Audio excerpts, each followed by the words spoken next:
gotta understand who you serve. You gotta understand what war that you in, man. All right, you can't serve two masters, and you can't say you ain't serving either. You serving one way or another, man. Bear with me.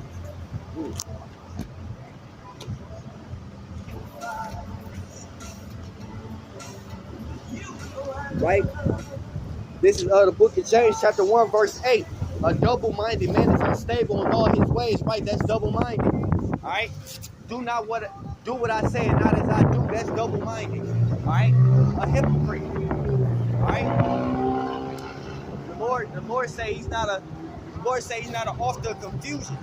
The Lord is not an author of confusion, man. So when the Lord say a double-minded man is unstable in all his ways, which means you inconsistent. You got to respect the person. Your judgment, what you stand for, changes on circumstances. All right, how the Lord judge and righteousness don't change on circumstances. Righteousness don't have a respect of who you are. I'm gonna hold this person accountable, but I'm gonna hold this person. I'm gonna judge this person differently. No, it doesn't change on the circumstances. All right, that's a hypocrite. All right, a hypocrite is unstable. A double-minded man is unstable. That's why the scriptures say, let your yeas be your yeas and your nays be nays. Yes, let yes be yes and no be no. Either you're going to do something for somebody or you're not. Anything else is of the devil. I said I was going to do it, but I'm not really going to do it. That's of the devil, man. That's not right. All right? I'm not going to say no, I'm not going to do something and then turn around and do it. That causes confusion. Let your yeas be yeas, your nays be nays, man. And that's what we gotta instill in our hearts, man. All right, that's what we gotta plant in ourselves, man. To stand on what we say, and if we can't do something, we have to have mercy and grace and thank that person for being honest. All right, because a lot of people like to manipulate people that have their way, make people feel bad and raise bait and guilt shame when they can't have their way with you, man. That's not of the Most High as well, man. All right, the Most High is our provider for any and everything, man. So it says here, James chapter 1, verse 8, a double-minded man is unstable in all his ways. So you shouldn't be a hypocrite. You can't be double-minded. You can't have this stance on this situation, but then when it comes to this person, it's different. All right? We got to keep the same energy for any and everybody, in every circumstance. Anybody and everybody. All right? Whether you like them or not. All right? When a stranger do something, you can't be on their ass about it, but when a family member do it, you ain't got the same energy for them. That's unstable. That's double-minded. All right?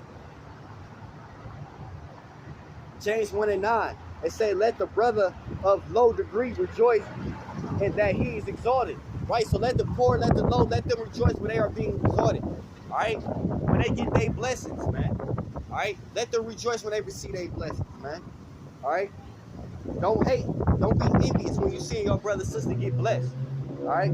James chapter 1, verse 10. But the rich in that he is made low, because as the flower of the grass he shall pass away. Right? So it's ups and downs, man. All right? We got people on the low, they gonna come when they gonna rise to the top. And a lot of people that get up top and they get prideful, all right? Take it for granted.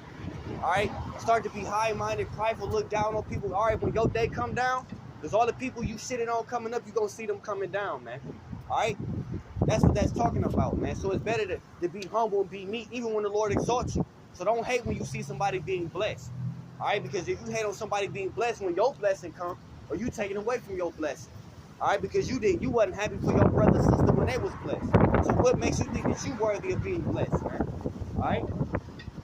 Sometimes we are our own worst enemy. Sometimes we do get in the way of our own blessings.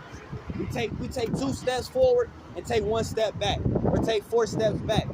We thought because we got ahead of the race, we got ahead of ourselves, and now the Lord got to slow us down. And now we getting passed up, but then we get mad at the Most High, man. All right, you got to keep the Lord first. You got to stay in the spirit, man. You got to be God-fearing at all costs and all times.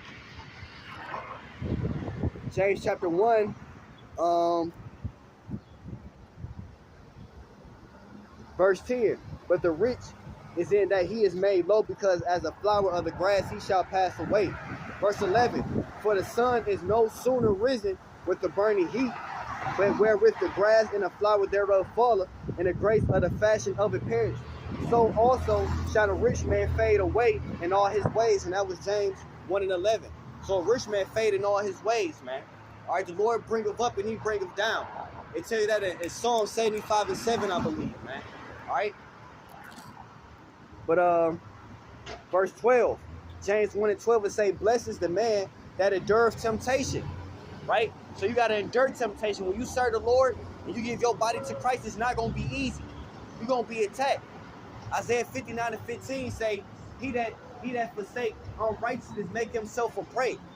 So Satan starts to attack you when you do the right thing. When you're doing wickedness, when you walking in pride and hate, everything seems all good. So everything seems great. It's okay. But when you start to live right for God, that's when you start to catch the real hell. All right? Because the Lord say your reward is great in heaven.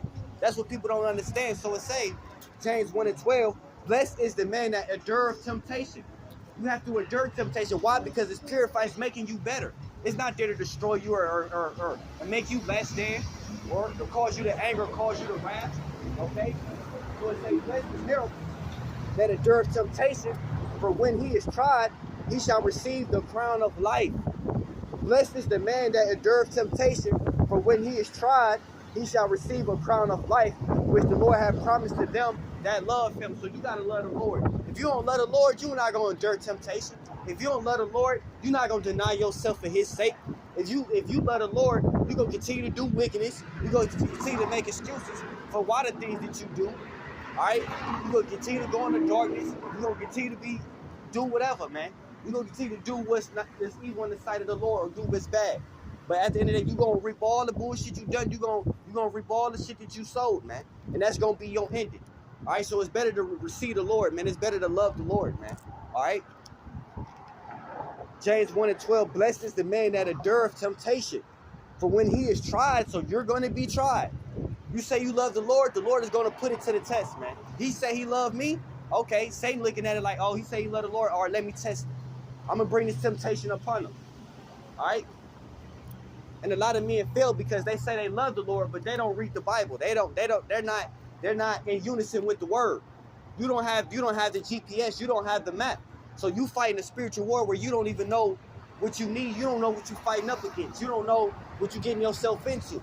You can't say you believe in God and love the Lord, but don't believe in the Bible. You're gonna fall short. I guarantee you.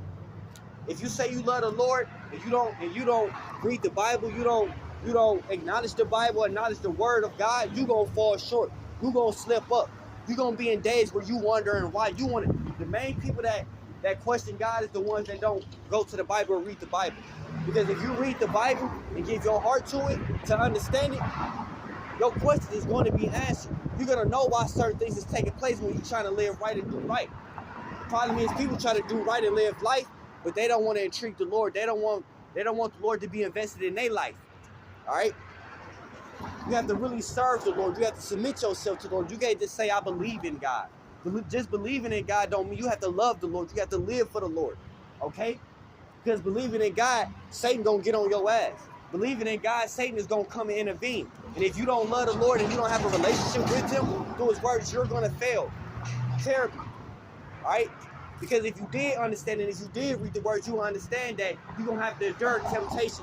You're gonna have to overcome the fiery darts of the wicked.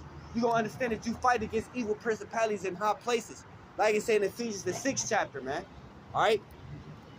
These are things that the Bible